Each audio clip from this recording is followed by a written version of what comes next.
ñoo ngi lay ñaan nga abonné ci chaîne bii di Buzz 221 HD chaîne YouTube bi xew ci jamono bi leen di jox xibaar yu wér te wóor ca tàng-tàng ba abonnez-vous pour ngeen di mën di jot suñuy vidéo. voilà kon mbokk yi lii moom mooy am fii ci département bu Mbacké en direct mbokk yi lii moom mooy am fii ci département bu Mbacké comme ni ko leader ba Pastef di Ousmane Sonko diglu woon waaye itam sant ko ñi nga xam ne nag ñoom laa daal di àndal fii ci département bu Mbacké rawatina ñi nga xam ne jamono ji nekk fii ci Sénégal mu mel na ne leader bu Pastef bi di Ousmane Sonko li mu bëggoon ci mbir mi le am na ko maanaam mu daal di réussir gis ngeen ko mbokk yi lii moom moo am fii ci département bu Mbacké Focus 2024 gis ngeen ko loolu la daal di def ci li nga xam ne nag moom moo di drapeau rek gars yi leen moo am ñun seen i liggéey ñu ngi dee si gaal yi amul dara nekk fii Macky dafa war a jógee si réew mi ñu sonn nañu waay deuxième mandat am na fi kay du jóge bàyyi suñu réew wala leen du ñu bàyyi réew mi mais gars yi ne Macky ne ko mu bàyyi ñëw suñu réew ñun doyal nañ ñun ñoo ko joxoon suñu réew nangu waa nañ ko doyal nañ bokk dañu delloo réew mi waay waaye Macky du bokk rek boo nga xam ne ko du bokk Sonko day bokk.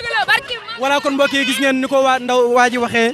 naxarlu bu baax a baax ci anam gi nga xam ne nag kii di njiitu réew mu Sénégal di président de la République Macky Sall mi ngi ko yoree réew mi am nañu ci droit nag gis ngeen ko mbokk yi ñu wéyalaat bu baax a baax di leen wan image yi nga xam ne moom mooy am fii ci département bu Mbacké fii ci département bu Mbacké en direct Buzz 221 HD la chaîne des vérités abonné leen non c'est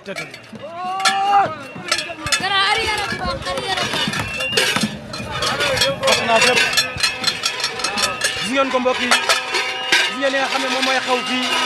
ci département bu Mbacké mbokk yi nekk na loo xam ne lu doy baax la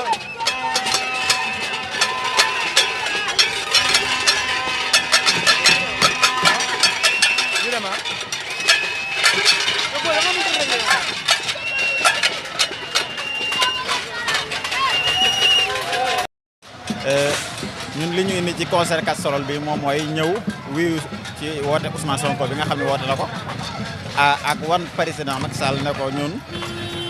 sunu leader Ousmane Sonko la ñu bëgg mu bàyyi ko mu bokk ci élection yi. président nag gis nañu ne teg na benn acte démocrate wane ni moom du bokk daal di respecté constitution bi nga xam ni muy ko mu bokk loolu ñu ngi koy saluer di ko rafetlu. waaye itam dafa am leneen loo xam ne day bokk ci suñuy priorité bokk ñun ñi nga xam ne ñoo ànd ak Sonko mooy bokk Ousmane Sonko ci élection yi président li mu def rafet na bañ a bokk ci élection yi respecté constitution bi waaye dañoo bëgg mu bàyyi ñi nga xam ne ñëpp war nañoo war a bokk ci élection yi mu bàyyi leen ñu bokk bañ a yàq li nga xam ne moom la defoon. waaw bañ a yàq li nga xam ne moom la defoon ginnaaw teg na benn acte ne du bokk muy acte démocrate ñu koy saluer dañoo bëgg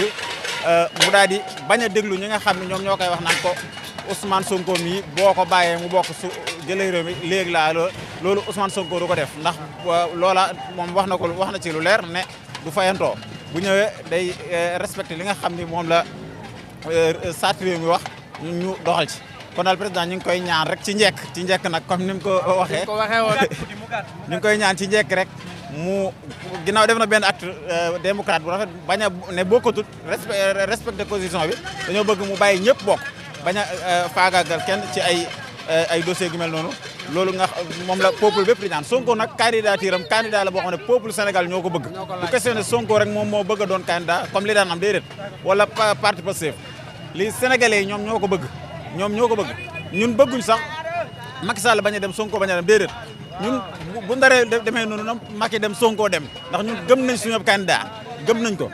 kon loolu daal lañ amoon ci li ñuy sànni